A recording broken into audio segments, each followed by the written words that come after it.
Fan क्यों बंद करवाया है तुम लोगों ने? गर्मी लग रही है ना? हाँ वही तो, चलो देखते हैं। तो जीरो ऑर्डर के लिए, तो हम लोग जीरो ऑर्डर के लिए क्या करते हैं बताओ? तो सुनो, जब भी हम रेट लिखेंगे, जीरो ऑर्डर का मतलब क्या है कि जो भी रेट इक्वेशंस लिखी जाएगी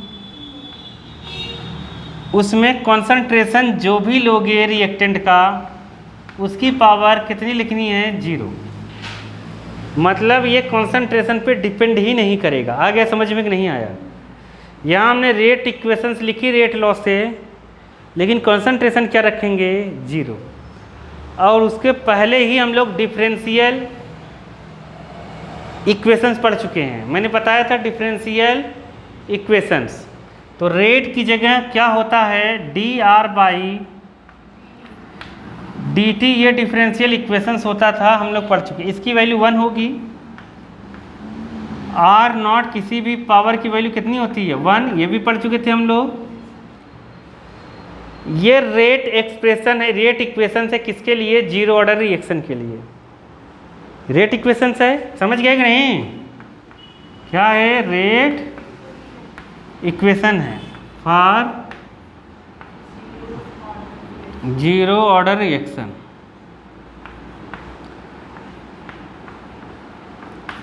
आया समझ में कि नहीं आया? यहाँ तक आ गया? के जो है यहाँ, इसकी वैल्यू 1 हो गई। इसको हम इस साइड कर सकते हैं, कि नहीं? डी और यहाँ पर आर है। के क्या है? कांस्टेंट है। के क्या है? कांस्टेंट है।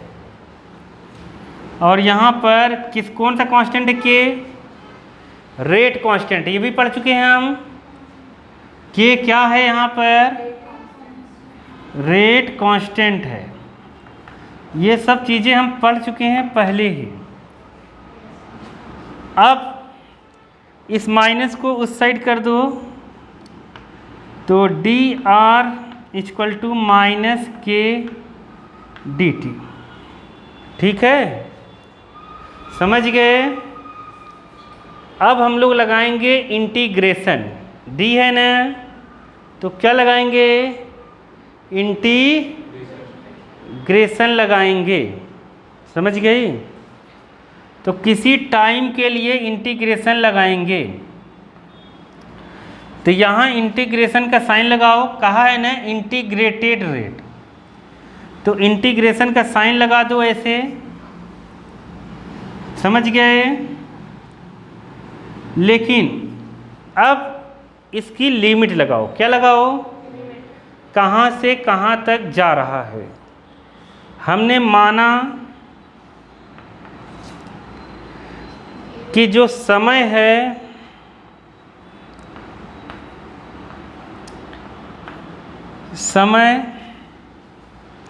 इंटीग्रेशन में, और एक चीज़ बताया था मैंने कि इंटीग्रेशन जिसका होगा वो वेरिएबल होगा। क्या होगा? तो के तो कांस्टेंट है, तो बाहर आ जाएगा। तो ये इंटीग्रेशन ऐसे लगा देंगे हम लोग साइन, और इधर लगा देंगे dt। पहले समय 0 था, तब इनिशियल में कुछ कंसंट्रेशन रहा होगा। तो मैंने तुम लोगों को बार बार बताया था, जब किसी चीज़ के इनिशियल को रिप्रेजेंट करते हैं तो कैसे लिखते हैं? नॉट लगा देंगे। क्या लगा देंगे? तो अगर कंसंट्रेशन के इनिशियल को रिप्रेजेंट करेंगे तो क्या लगा देंगे? नॉट ऐसे। तो मतलब जब समय 0 था तो ये इनिशियल कंसंट्रेशन होगा। समझ गए कि नहीं? अब मान लिया कुछ समय बीता, मान लिया t समय बीता। कितना समय? t समय बीता। समझ गए कि नहीं? तब कंसंट्रेशन कितना हो गया? r। कंसंट्रेशन कितना हो गया? r। बताओ आया समझ में कि नहीं आया? नहीं आया? आ गया ना? जैसे कुछ समय बीतता रहेगा तो कंसंट्रेशन कम होता रहेगा। नहीं आया? आ गया कि नहीं? ये इनिशियल में मैंने बताया था नोट्स लगा दो। जहाँ भी नोट लगा रहे ना फिजिक्स केमिस्ट्री में, किसी के साथ जैसे पी नॉट लगा है तो तुम समझ जाओगे इनिशियल प्रेशर है प्योर वाला। नहीं समझ पाए क्या? तो ऐसे समझ जाना चीज़ों को। अब इंटीग्रेशन में हम लोगों ने ये पढ़ा हुआ है कि अगर dx है तो हम लोग लिखते हैं x, क्या लिखते हैं? अगर dy है इंटीग्रेशन तो लिखते हैं y। इसमें प्लस c भी लगाते हैं। क्या लगाते हैं? एक कांस्टेंट लगाते हैं, फार्मूला है। लेकिन अगर लिमिट है, क्या है? तो प्लस c नहीं लगाते हैं। लिमिट वाले में प्लस c हम मैथ्स में पढ़ेंगे, फिलहाल ऐसे देख लेते हैं। आ गया? तो मतलब यहाँ पर dr है तो आंसर कितना आएगा? r। अरे d कॉन्सेंट्रेशन r है तो आंसर कॉन्सेंट्रेशन r आएगा। नहीं समझे क्या? इंटीग्रेशन dx है तो आंसर कितना आया? x। d हट गया। यहाँ भी क्या होगा? dr है तो r आएगा केवल। यहाँ कितना आएगा? t आएगा। कितना आएगा? t। समझ गए कि नहीं? तो वहाँ पर आ जाएगा कितना, अगर उसको हम लोग लिखें तो कितना आ जाएगा बालक? यहाँ पर आ जाएगा r, और इसकी लिमिट हम कहाँ से कहाँ तक लगा देते हैं? हाँ, r नॉट से कहाँ तक? ये वाला ब्रैकेट लगाओ। r नॉट से कहाँ तक लगा दें? r तक। समझ गए कि नहीं? इधर क्या है? माइनस के dt का t होगा, लिमिट लगेगा 0 से t तक। अरे बताओ आया कि नहीं आया समझ में? आ गया ना समझ में कि नहीं आया? पहले एक बार r रखेंगे फिर r नॉट रखेंगे। जब भी लिमिट लगने की बात आएगी, जैसे x है, यहाँ पर x है, इंटीग्रेशन करने के बाद मान लो यहाँ a b है तो ये होता है अपर लिमिट। कौन लिमिट? ये लोअर लिमिट। पहले अपर लिमिट रखी जाएगी और बाद में लोअर लिमिट, बीच में माइनस का साइन। ठीक है? x की जगह तो यहाँ r की जगह यही r रखेंगे तो हो जाएगा कितना? r minus r naught equal to k t. अरे आया कि नहीं आया? आ गया कि नहीं आया? आ गया ने? नहीं आया हो तो बता दो। यही इक्वेशंस है, इंटीग्रेटेड रेट इक्वेशंस है किसका? जीरो ऑर्डर रिएक्शन का। इसको हम लोग इस तरीके से भी लिख देते हैं कि नया जो कॉन्सेंट्रेशन आया वो आया minus k t plus r not. ये न्यू कॉन्सेंट्रेशन है। समझे कि नहीं समझे? समझ गए ना? तो नोट कर लो, फिर आगे चलते हैं।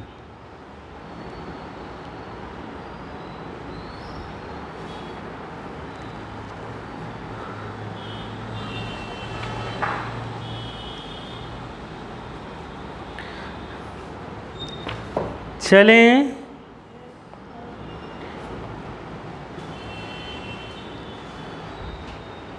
चलने वाला है। देखो अब ये जो इक्वेशंस आई है इसका ग्राफ बनाना है अपने को। क्या बनाना है? ग्राफ। इसमें कौन सी चीज़ फिक्स है, कौन सी चीज़ चेंज हो रही है?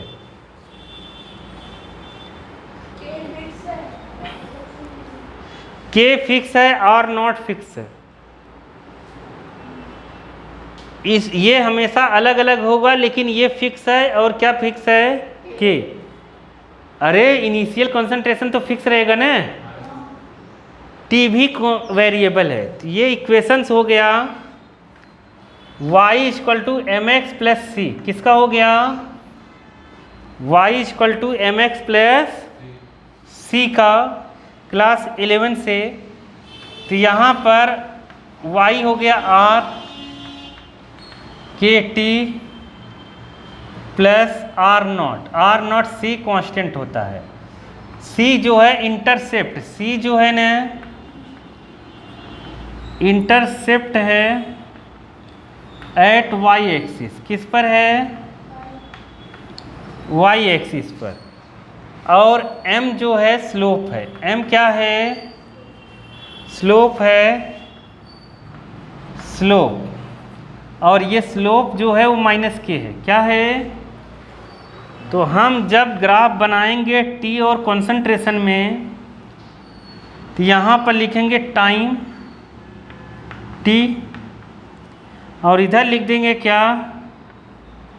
Concentration of reactant. किसका? रिएक्टेंट। तो इसका कॉन्सेंट्रेशन फिक्स है, ये सी है, वाई एक्सिस पे इंटरसेप्ट होगा आर नॉट। क्या होगा? यहाँ आर नॉट होगा, और ग्राफ इसका ऐसे आएगा। क्यों? धीरे धीरे कॉन्सेंट्रेशन कम होगा, धीरे धीरे कॉन्सेंट्रेशन कम होगा। समझ गए? इसीलिए बुक में ऐसा ग्राफ बनाया गया है। देखो बनाया है ना। के क्या है? स्लोप। क्या? के क्या है?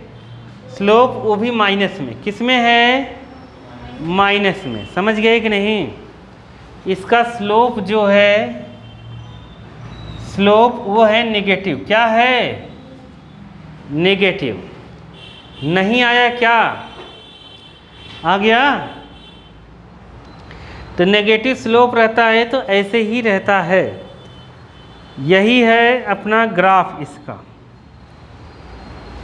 तो ग्राफ अगर बनाने के लिए एमपी बोर्ड में आता नहीं, लेकिन ऐसे मैंने बता दिया नॉलेज के लिए।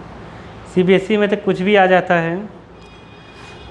अब देखो के की वैल्यू, जैसे मान लो इस इक्वेशन से अपने को के की वैल्यू निकालनी है। क्या निकालनी है? जहाँ मैं डब्बा बनाता हूँ वहाँ डब्बा बना लिया करो बालक, ठीक है? बॉक्स जहाँ बनाता हूँ, मान लो यहाँ से के की वैल्यू निकालनी है, तो इस के को इधर लेते आओ, इसको उस साइड करो, तो कितना हो जाएगा? इसके बाद लिखना नीचे, जो इसको लिखने के बाद k t equal to r naught minus r. तो के इक्वल टू कितना हो जाएगा? R naught minus r by कितना? टी।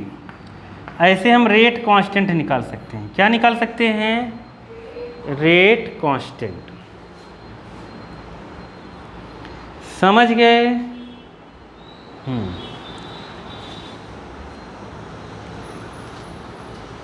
अब इसका एग्जाम्पल है। क्या है? Example of zero order reaction. लिखो, example of zero order reaction. Zero order का रिएक्शन रिएक्टेंट के उसका रेट रिएक्शन के कॉन्सेंट्रेशन पर डिपेंड नहीं करता। नहीं करता ना? अरे रेट इसका रिएक्टेंट के कॉन्सेंट्रेशन पे डिपेंड नहीं करता। अरे नहीं समझ पाए? नहीं समझे क्या? अरे जो अभी रेट लिखा था इसका, क्या लिखा था? रेट के था, आर क्या था? जीरो। तो ये तो जीरो हो गया ना। तो इसमें जीरो ऑर्डर में जो रेट रहता है जीरो ऑर्डर का, वो रेट कांस्टेंट के बराबर होता है। रेट कांस्टेंट के बराबर होता है, रिएक्टेंट के कॉन्सेंट्रेशन पे डिपेंड नहीं करता। समझ गए कि नहीं? लिख लो इसको कोने में। आगे चलो,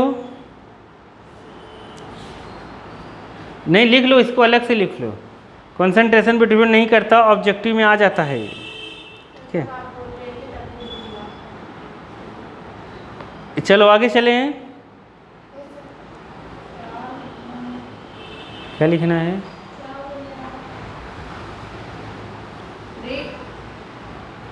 rate of reaction of zero order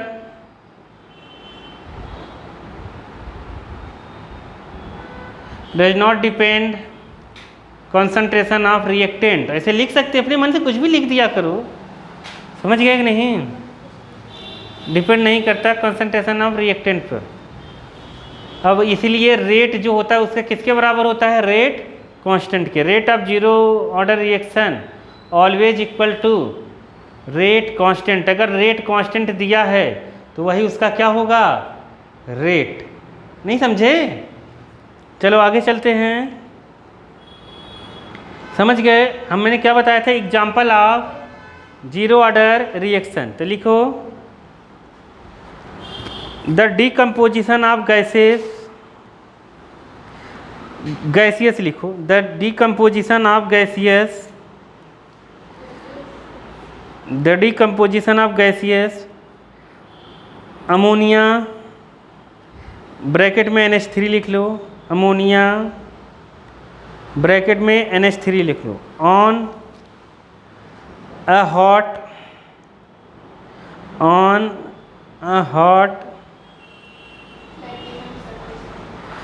platinum surface is a zero order reaction at high pressure. नीचे बुक में देखो दिया है, उसको भी लिख लो। बुक नहीं लाए क्या?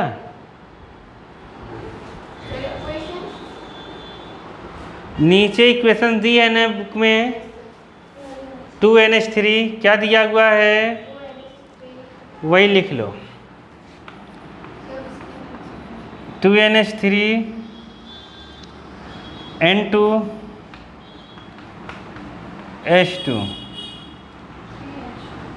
समझ गए? वो तो बैलेंस करने पे आया है। अब बाकी यहाँ प्लेटिनम लिख लो, क्या लिख लो? Platinum catalyst.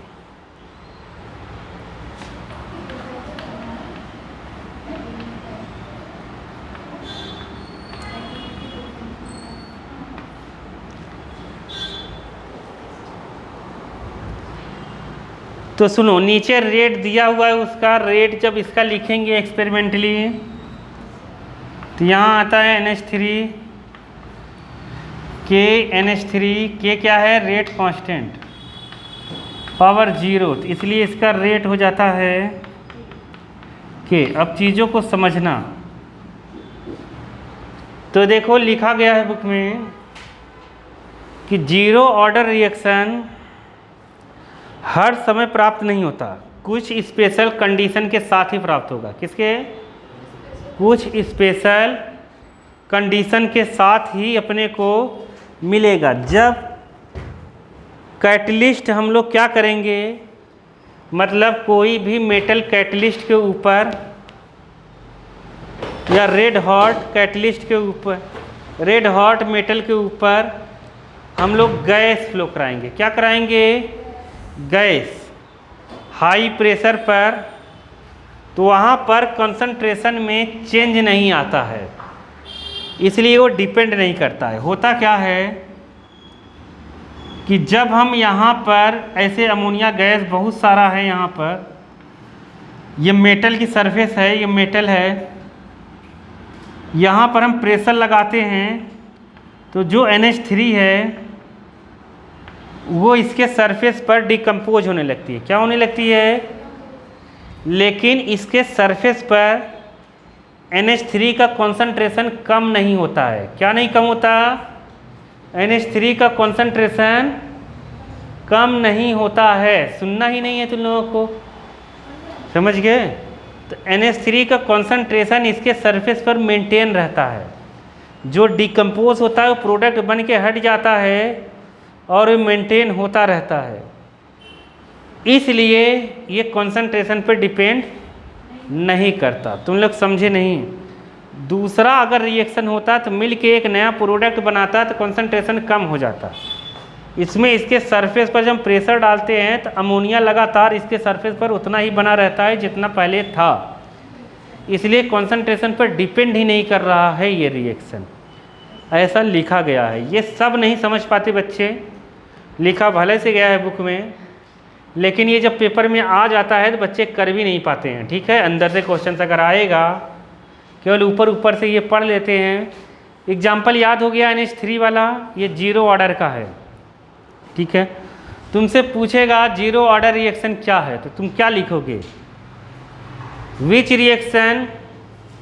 Reactions do not depend, which reaction क्या रहेगा?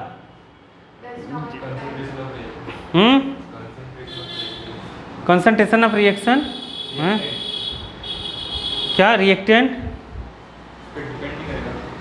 ऐसे लिख दो, if rate of reactions do not depends concentration of rate of reactions लिख दो, do not depends concentration of reactants, समझ गए कि नहीं? कॉल्ड क्या है? जीरो ऑर्डर रिएक्शन, समझ गए कि नहीं? जिस रिएक्शन का रेट रिएक्टेंट के कॉन्सेंट्रेशन पे डिपेंड नहीं करेगा, आ गया था ना? नहीं आया? रिएक्टेंट के कॉन्सेंट्रेशन पे डिपेंड नहीं करेगा, वो क्या होगा? Zero order reaction. Common sense की बात है, आ गया ना समझ में? उसका एग्जाम्पल अभी देख ही लिया, NH3 वाला। नहीं आया? बुक में भी यही लिखा है, ठीक है? चलो आगे चलते हैं। बुक में जहाँ जीरो ऑर्डर रिएक्शन लिखा है ना, वहीं उसकी डेफिनेशन सबसे पहले लिखी है। आगे चलें। फर्स्ट ऑर्डर रिएक्शन, दूसरा लिखो first order reaction. Integrated rate equations किसका है ये? First order reaction. सब हेडिंग है ये, नहीं समझे क्या?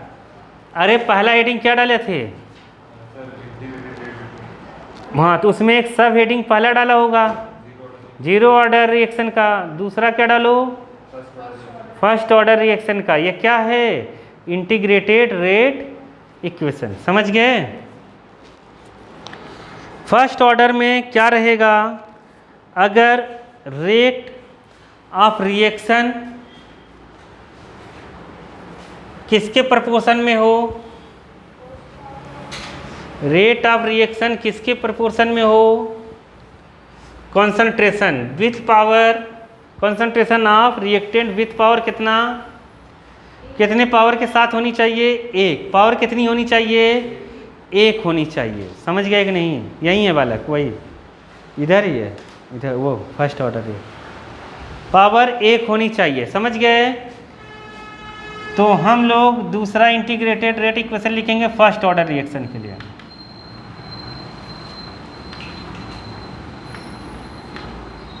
तो फर्स्ट ऑर्डर रिएक्शन के लिए रेट लिखेंगे, रेट इक्वल टू कांस्टेंट, यहाँ रिएक्टेंट लिख देंगे और ऑर्डर 1 लगा देंगे। क्या लगा देंगे?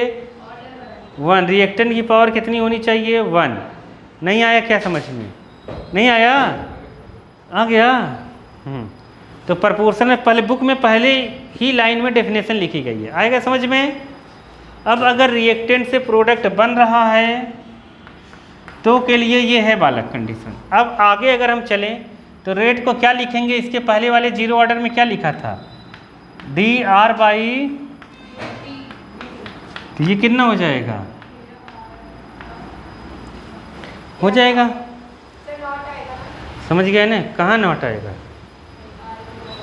समझ गए कि नहीं? आ गया समझ में? ये आएगा? नहीं आया? इसको हम इधर करेंगे तो कितना आ जाएगा?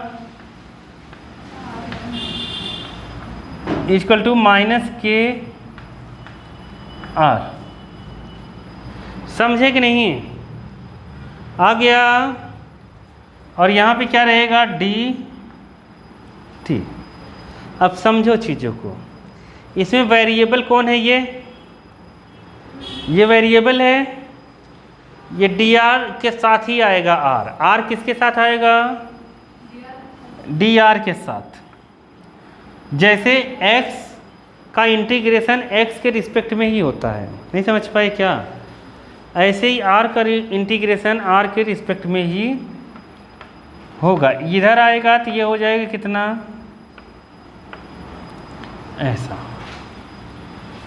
तो इधर बन जाएगा क्या? -k dt। ऐसा हमने क्यों लिया? क्योंकि डिफरेंशिएशन जैसे d/dx लिखते हैं तो यहाँ पर x होता है, समझ गए? ऐसे जब इंटीग्रेशन करेंगे जिसका यहाँ x है तो यहाँ भी x ही होना चाहिए। क्या होना चाहिए? x होना चाहिए। तो हमने फार्मूले पढ़े हुए हैं इंटीग्रेशन के 1, 2 कि x⁴n dx कितना होगा? x⁴n + 1/n+1 प्लस c, अगर लिमिट नहीं लगी है तो। लिमिट लगी है प्लस c नहीं लगाएंगे, ठीक है। अब यहाँ करते हैं, कितना हो जाएगा। अब एक और फार्मूला नोट कर लो कि अगर 1/x रहे तो इसका होता है ln x, कितना होगा प्लस c, या फिर इसको लिखते हैं log x base e plus c। और e को अगर कभी हम 10 में बदलना चाहते हैं बेस 2.303 आ जाता है। ये हम लोग पढ़े हैं कहीं, ये जानते हो कहाँ पढ़े हैं, इलेक्ट्रोकेमिस्ट्री में। कहाँ, इलेक्ट्रोकेमिस्ट्री में log ln पढ़ चुके हैं हम। log बेस 10 हो जाता है, x हो जाता है ऐसा, क्योंकि पीछे जो केमिस्ट्री के टेबल दिया हुआ है वो बेस 10 में दिया हुआ है, समझ गए, इसलिए ऐसा हो रहा है। अब सुनो, अब इसमें लगाएंगे हम इंटीग्रेशन। क्या लगाएंगे, इंटीग्रेशन, समझ गए। तो कैसे लगाएंगे इंटीग्रेशन, क्या हो गया वाली के, तो ऐसा इंटीग्रेशन लगा देंगे। ठीक है, मैं डायरेक्ट इंटीग्रेशन लगा रहा हूँ जैसे पहले में लगाया था। ये के डायरेक्ट बाहर कर दो, क्या कर दो, क्योंकि कांस्टेंट बाहर ही हो जाता है इंटीग्रेशन में, डिफरेंशिएशन में, तो कांस्टेंट को डायरेक्ट बाहर कर दिया। अब एक स्टेप बच गया, नहीं आया। लिमिट लगा दो, क्या लगा दो, यहाँ 0 समय था तो कॉन्सेंट्रेशन होगा, ये x नहीं है, क्या है, r है, क्या है, r0 होगा, और यहाँ पे क्या होगा, r ले लेते हैं अपने मन से, पर वहाँ क्यों r0 होगा, देखो वहाँ r0 नहीं होगा, हमने r लिया है तो r ही होगा। ठीक है, तो यहाँ पर ये हो गया। अब 1/r का कितना होगा 1/x से, बताओ ln कितना होगा, इतना। आया समझ में कि नहीं आया। और इसका कितना हो जाएगा, 0 से t समय लेंगे, क्या लेंगे, t, तो इसका dt हो जाएगा, dt का t हो जाएगा, t रखेंगे t आ जाएगा, समझ गए, आ गया समझ में। अरे रखना बताया था ना मैंने, अनपढ़ गंवा रहे हैं एकदम। ये dt n है, तो ये t हो गया, तो जब 0 से t यहाँ रखेंगे, जैसे 0 रखेंगे t रखेंगे, t यहाँ रखोगे t -0 मतलब t। ठीक है, समझ गए ना। यहाँ पर क्या रहेगा, ln r, क्या रखेंगे लिमिट, r0 से r तक, माइनस के dt की जगह t रखेंगे, और रख देंगे 0 से t, कितना रखेंगे, 0 से t। पहले ये r रखो, फिर माइनस लगा के r0 रखो, समझ गए कि नहीं, यही है ना रूल। t रखो, माइनस लगा के 0 रखो, अरे जो पहले बताया था। तो यहाँ r रखेंगे तो r ही होगा, तो कितना हो जाएगा, ln r minus ln r0 equal to कितना, t यहाँ रखो, ये ऐसे इसे t रखो, फिर 0 रखो, तो कितना आएगा t, तो आ जाएगा -kt। समझ गए कि नहीं समझ गए, अरे समझ गए। तो ln r इक्वल टू, ये माइनस है उस साइड जाएगा प्लस, -kt, और यहाँ पर प्लस ln r0। ये इक्वेशंस हो गए।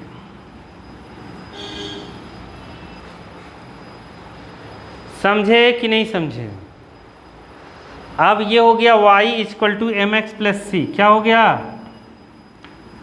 mx प्लस सी हो गया, m फिर से -k हो गया, और c ये है और y ये है, समझ गए। तो यहाँ पर इसका ग्राफ जब बनेगा तो मैक्सिमम, ये मैंने बताया था ना c, इसके पहले वाले में जो बताया था, c क्या है, y एक्सिस पे इंटरसेप्ट, तो मतलब यहाँ क्या रहेगा, एल एन आर नॉट ऐसे रहेगा। और ये वाली लाइन किसकी है? वाई की। वाई मतलब एल एन आर की ये लाइन है, और ये लाइन है टाइम की। किसकी? टाइम की। और यहाँ स्लोप जो है वो माइनस में है, इसलिए ऐसा आ रहा है कि स्लोप यहाँ पर कितना है? m स्लोप होता है। पिछले वाले में बताया था ना, जीरो ऑर्डर में m क्या है? स्लोप। तो m इक्वल टू कितना है? माइनस के। तो स्लोप जो हो रहा है वो माइनस में आ रहा है। किस में आ रहा है? माइनस में, इसलिए ग्राफ ऐसे ही जाएगा। तो प्लस में ऐसे आएगा, जाके 11th पढ़ो, ऐसे आएगा। ठीक है, 90 से कम रहता है तो स्लोप क्या आता है? प्लस में। 90 से ज़्यादा रहता है तो स्लोप क्या होता है? माइनस में। समझ गए? ये होशियारी मत दो तुम ज़्यादा। ये एंगल एक्स एक्सिस से 90 से ग्रेटर है। क्या है? 90 से ग्रेटर है एंगल, इसलिए स्लोप निगेटिव होगा। समझ गए? अगर इधर मिलाएंगे तो ऐसा बनता है स्लोप। अब इसके लिए क्लास 11th का मैथ्स पढ़ना पड़ेगा। समझ गए? या हम लोग फिजिक्स में भी पढ़े हैं तो 11th में। अब ये चीज़ रहेगी। अब यहाँ पर जो ये लाइन आई, इसको यहाँ से मान लो अपने को k की वैल्यू निकालनी है। किसकी? k की वैल्यू निकालनी। इसको इधर और इसको इधर करो तो के टी इक्वल टू कितना होगा? के टी इक्वल टू कितना होगा? L n k t equal to l n r naught minus l n r. दोनों माइनस में है, इसलिए हो जाएगा कितना? L n r naught. कल मैंने बताया था माइनस में रहेगा डिवाइड में हो जाएगा। माइनस में रहेगा तो किस में हो जाएगा? लॉग की प्रॉपर्टी बताई थी ना मैंने। प्लस में रहेगा तो इनटू में हो जाएगा। अरे बताया था मैंने, लॉग ए माइनस लॉग बी। मैंने कहा था एल एन लिखो चाहे ये लिखो, लॉग ए बाई बी हो जाएगा। तो इस प्रॉपर्टी से एल एन मतलब नेचुरल लॉग बेस ई पर होता है। तो ये हो गया। तो यहाँ से अगर हम k की वैल्यू निकालते हैं तो ये हो जाता है 1/t। कितना हो जाएगा? एल एन यहाँ पर होगा आर नॉट बाई कितना? आर। एल एन का मतलब है लॉग बेस टू ई। समझ गए? ऐसा है। ई को अगर 10 में हम बदलें तो कितना लिखना चाहिए? 2.303 by t log base 10 r naught by r. ये हो जाएगा। ठीक।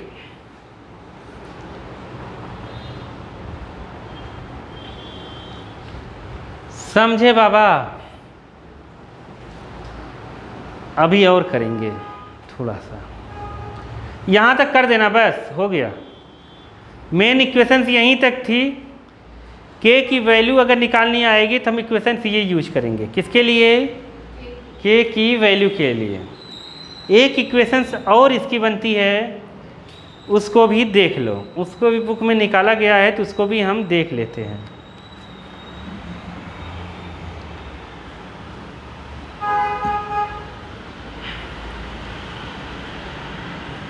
करे आगे?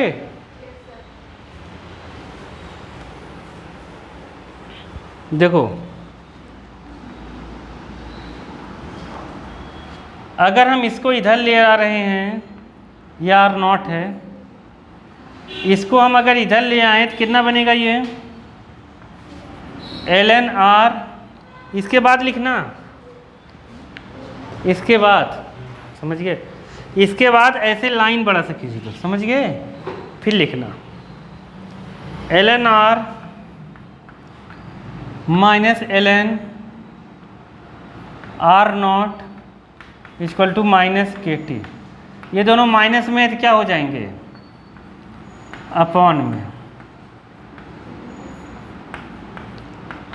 Minus k T. अब लॉग की एक और प्रॉपर्टी है, वो लिखो जिससे लॉग बना है। देखो लॉग ए बेस टू अगर ई है, कुछ भी है यहाँ पर, और ये बी है, तो जब लॉग हटता है तो ये बेस में चला जाता है, तो मतलब a इक्वल टू ई की पावर b। तो जब यहाँ ln है, तो ln का मतलब मैंने बताया ही था, लॉग बेस में e है, तो यहाँ पे आया r अपन आया क्या, r not minus k T. अब ये बेस इधर जाएगा तो बनेगा क्या, बेस इस साइड जाएगा तो बनेगा क्या, r upon r naught equal to e raise to power minus k t. R naught को इधर कर देंगे तो आर कितना हो जाएगा, कितना होगा, e raise to power minus k t, e raise to power minus k t r naught. या इसको पहले भी लिख सकते, बाद में भी लिख सकते हैं आर नॉट को, ऐसा हो जाएगा। समझ गए कि नहीं, ये है कहानी। दोनों इक्वेशंस बन के तैयार, वो इक्वेशंस आएगा पहले तक ही लिखना है, जहाँ तक लिखने के लिए कहेगा पेपर में वहाँ तक हम कर देंगे, ठीक है। Example of first order reaction.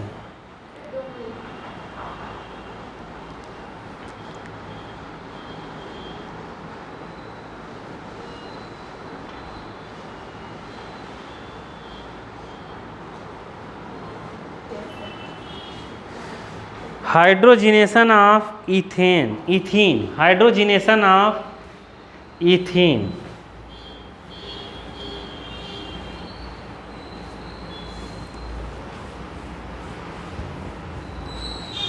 Example of first order reaction मिला। Example of first order reaction क्या है, हाइड्रोजिनेशन, लिख लो, हाइड्रोजिनेशन नहीं मिला क्या, हाइड्रोजिनेशन ऑफ इथीन। ये हम लोग 10th में पढ़े हुए हैं, 11th में पढ़े हुए हैं। इथीन ये हम लोग पढ़े थे, C2H2 H4। इथीन का मतलब क्या होगा, C2H4, समझ गए। C2H4 इथीन कैसे हो रहा है, डबल बॉन्ड बन रहा है इसमें, कितना बन रहा है, डबल बॉन्ड। इसमें हाइड्रोजिनेशन हम लोग कराते थे, याद करो, निकिल प्लेटिनम या प्लेटिनम, वेजिटेबल से वेजिटेबल ऑयल से वेजिटेबल घी बनाते थे। क्या बनाते थे, वेजिटेबल ऑयल से वेजिटेबल घी। ये फर्स्ट ऑर्डर का रिएक्शन है, कौन सा, फर्स्ट ऑर्डर। तो यहाँ बनेगा C2H6, ये होता है इथेन। क्या होता है, इथेन। ये क्या है, इथीन। समझ गए, हाइड्रोजिनेशन का मतलब हाइड्रोजन जोड़ना।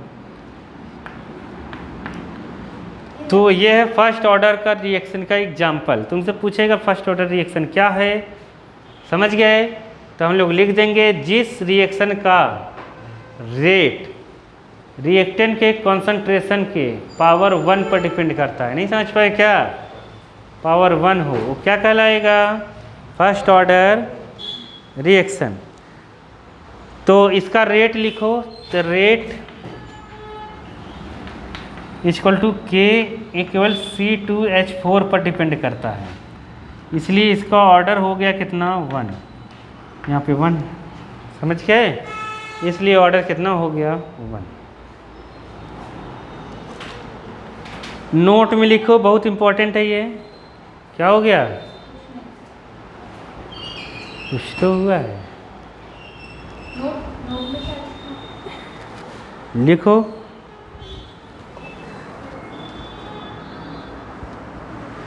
All natural and artificial radioactive decay, all natural and artificial radio active decay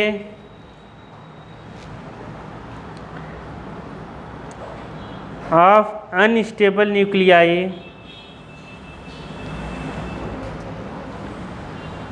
take place by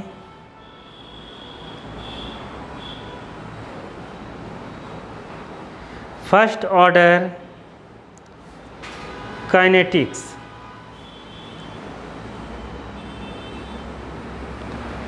अब इसका मतलब क्या हुआ? जैसे कोई भी रेडियो एक्टिव एलिमेंट्स हैं, क्या है? रेडियो एक्टिव एलिमेंट्स जो खुद अल्फ़ा बीटा गामास के फॉर्म में एनर्जी रेडिएट करती हैं। कहते नहीं रेडिएशन निकल रहा है, ऐसे बहुत सारे एलिमेंट्स हैं जो रेडिएशन शो करते हैं। तो उनका जब रिएक्शन हम लिखेंगे, अब चाहे वो एलिमेंट इंसान ने बनाया हो चाहे नेचुरली हो, रेडिएशन में जो इक्वेशंस लिखेंगे वो हमेशा कैसी होगी? First order. कैसी होगी? नहीं समझ पाए? समझ गए कि नहीं? समझ रेडियो एक्टिव समझ रहे हो ना? कुछ एलिमेंट्स रेडियो एक्टिव होते हैं जो अपने आप रेडिएशन एनर्जी निकालते हैं, शो करते हैं अल्फ़ा बीटा गामास के फॉर्म में। वो आगे पढ़ोगे फिजिक्स में तो आ जाएगा तुम्हें। तो इसका एक एग्जाम्पल और पीछे दिया हुआ है, पेज पलटोगे तो मिला। Decomposition of N2O5 and N2O are some more example first order. और तुम देखोगे रेडिएशन यहाँ हो रहा है, रेडियम है, किस में? रेडियम हीलियम निकाल के किसी में बदल रहा है, तो वो भी है। चलो एग्जाम्पल 4.5 क्या? एग्जाम्पल 4.5 तो 4.5 एग्जाम्पल में क्या कहा है? ध्यान से देखो। इनिशियल कॉन्सेंट्रेशन दिया है N2O5। देखो तुम्हें ऊपर जो जहाँ एग्जाम्पल 4.5 पुरानी बुक में दिया है उसके जस्ट ऊपर जो लिखा है N2O5 और N2O दोनों का डीकम्पोजिशन फर्स्ट ऑर्डर रिएक्शन है। तो जैसे ही एग्जाम्पल में उसने दे दिया, एग्जाम्पल में दिया है ना N2O5, तो मतलब इसका डीकम्पोजिशन हो रहा है, तो ये क्या है? फर्स्ट ऑर्डर रिएक्शन ही होगा, वो कहे चाहे न कहे। लेकिन वहाँ देखो, वहाँ कहा भी है कि ये कौन सा ऑर्डर का रिएक्शन है? First order reaction. एग्जाम्पल में कहा है ना कि ये फर्स्ट ऑर्डर रिएक्शन है, ये डीकम्पोजिशन रिएक्शन दिया है, कॉन्सेंट्रेशन दिया है, मिनट दिया है, कह रहा है रेट कांस्टेंट निकालो। तो हम लोग रेट कांस्टेंट का फार्मूला लिखे हैं 2.30 फर्स्ट ऑर्डर के लिए। 4.5 है ना एग्जाम्पल, तो फर्स्ट ऑर्डर K = 2.303 और नीचे कितना रहेगा? T। और यहाँ पर हम लोगों ने क्या लिखा था? log R0 by R। यही था, यही था ना? देखो तुमने लिखवाया होगा ना मैंने, ये यही रहा होगा। R/R0 है।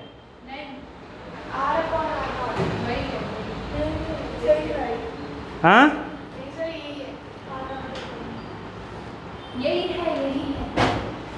यही है ना? बुक में मत देखो, मतलब बुक के मत देख के चलो, मैंने जो लिखा है वो है क्या? यही है ना? हाँ तो देखो, अगर बुक में ऐसा लिखा है कि R1 R2 लिखा होगा तो तुम समझ लोगे कि ये नॉट है। क्या है? पहला वाला इनिशियल होगा, दूसरा वाला फाइनल होगा। नहीं आया समझ में? आ गया ना? जैसे इस एग्जाम्पल में यहाँ R0 R नहीं लिखा है, क्या लिखा है? R1 और R2 लिखा है। क्या लिखा है? R1 और R2। घबराना नहीं, नहीं आया समझ में? एग्जाम्पल में लिखा है। अब सब अपने को दिया है। समय कितना दिया है? समय अपने को 60 मिनट दिया है। क्या दिया है? 60 मिनट। तो 60 मिनट लिख देते हैं। समझ गए? लॉग लगा देंगे। देखो इनिशियल कंसंट्रेशन दिया होगा, लिखा होगा, लिखा है ना? इनिशियल देखो स्टार्टिंग में ही लिखा है। इनिशियल कंसंट्रेशन कितना? 1.24 इंटू 10⁻⁻², 24 इंटू 10⁻⁻²। देखो 60 मिनट के बाद उसका कॉन्सेंट्रेशन कितना हो गया, 0.20 इंटू 10⁻⁻²। समझ में आया? बस सवाल इतना ही था बालक, नहीं आया क्या? टेम्परेचर से अपने कोई मतलब नहीं है, फर्स्ट ऑर्डर का है, रेट कांस्टेंट ऐसे ही निकलेगा। अगर उसका होता किसका, जीरो ऑर्डर का, तो के इक्वल टू कितना होता है, R0 minus R by T. अरे अभी लिखा था ना, के इक्वल टू लिखा होगा, देखो जीरो ऑर्डर का। अगर यही जीरो ऑर्डर का होता ना तो इन दोनों को माइनस करके टी अपॉन कर देते। नहीं आया क्या समझ में? नहीं आया, वो देखो वो लिखा हुआ आया, नहीं आ रहा है। तो अब यहाँ पर कितना होगा, 2.303 और यहाँ पर 60।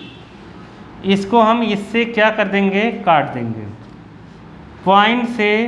देखो यहाँ पर 2 डिजिट के बाद है, यहाँ भी 2 डिजिट के बाद है, समझ गए? तो ये दोनों काट दो, तो कितना आ गया, बाई 20 आया। वैसे तुम्हें जीरो भी काट देता, चलो अब जाने दो, इसको करो, कितना आया 6 2 और यहाँ पर आया 10। जब इसको काटेंगे तो यहाँ पॉइंट लगा देंगे, तो आंसर कितना आ गया,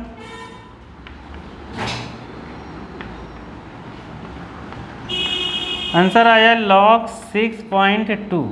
तो मैंने तुम लोगों को अगर याद हो तो पीछे से टेबल देखना बताया था, लॉग का टेबल देखना बताया था ना मैंने, नहीं बताया था, भुला गए होगे तुम लोग, लेकिन बताया था मैंने। तो चलो देखो, देखोगे लॉगरिथम की टेबल में 60 की लाइन देखो, 60 में अपने को क्या देखना है, पॉइंट कितना, मतलब यहाँ दिया है 6.2, कितना दिया है 6 के दूसरे 60 के दूसरे लाइन में, मतलब सीधा सीधा 62 में देख लो, क्या देख लो 62 में देख लो, 62 का पहला लिख दो, 62 का पहला कितना है 79 2.303 बाई 60 और टेबल पीछे से देखा 62 का बस पहला देखना, समझ गए? तो कितना है, तो 0.79 कितना 24, ठीक है। अब तुम्हें करना क्या है मैं बताता हूँ। पहले चाहो तो इस 6 को डिवाइड कर लो, या फिर क्या काम करो, इसका इंटू कर लो, फिर 6 से डिवाइड करो। 0 से डिवाइड करने की ज़रूरत नहीं है, तो पॉइंट खिसका देंगे। तो बताओ क्या करना चाहते हो तुम? पहले इंटू करना चाहते हो तो इंटू, डिवाइड करना चाहते हो डिवाइड कर लो, करो डिवाइड। 6 3 जा कितना आया, करना पड़ेगा बालिके तुम्हें, तो नहीं देखना फिर कितना मार्क्स आएगा फाइनल में, खुद ही पता चल जाएगा। देखो 6 3 जा कितना आएगा, पॉइंट लगा देंगे, 6 3 जा 18, बचेगा कितना 5, तो हो जाएगा 15, समझ गए? 8 जा 48, बचेगा कितना 2, तो हो गया 23। तो 6 4 जा लगभग, या 6 3 जा, तो हम इसको लेंगे नहीं, इसको हटा दो, केवल किसको लो 0.38 को लेकर इसमें इंटू कर दो, मतलब 38 का इंटू इसमें करो, 38 का इंटू 7924 में करो।